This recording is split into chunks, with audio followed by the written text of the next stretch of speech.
This was a scheduled council meeting. We had one a week ago, but we put one on for today, partly because with COVID-19 and everything backing up, we just have a lot of things to go through. So today was majority economic development. And this is where we're doing different incentives for companies who are coming to Anderson and they're spending money, and it's a good thing. It was reported that our unemployment was down to 3.6%.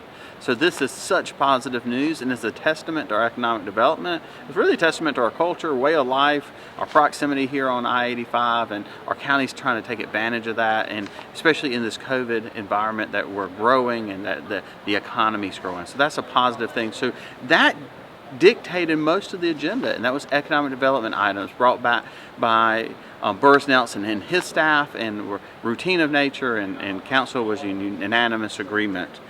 Before that started, though, we passed an emergency ordinance for 61 days.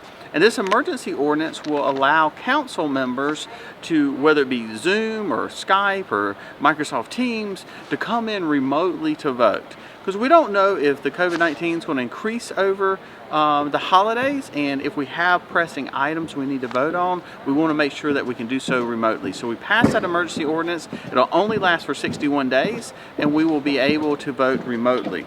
The next thing that we did was a resolution on COVID-19, and there's been a lot of debate on whether or not we should have a mask ordinance that's mandated, or should we not at all. And what the council came forward and said, we're not mandating. There's questions of what we can enforce and what we cannot enforce, but we are recognizing that COVID-19 is a threat and a danger to our community going into this holiday season. A vaccine looks like it's on the way, and we're hopeful for all the positive impacts of that. So basically, we passed a resolution saying, COVID-19 is not a hoax. It is a danger.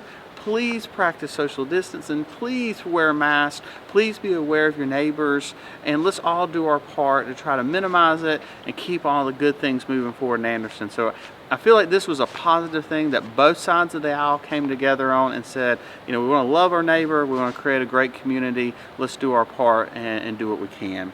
So from that, we went into all the economic development measures. Like I said, they passed unanimously. Then we received a land use report from Chairman Tommy Dunn, where we're talking about future land items moving forward. And then we, like at the end of every meeting, we had comments from citizens. Were very minimal. We had comments from council members, and allocated a little bit of money to some special projects and nonprofits. So we're going to come back on December 1st, and then we're also going to come back on December 15th.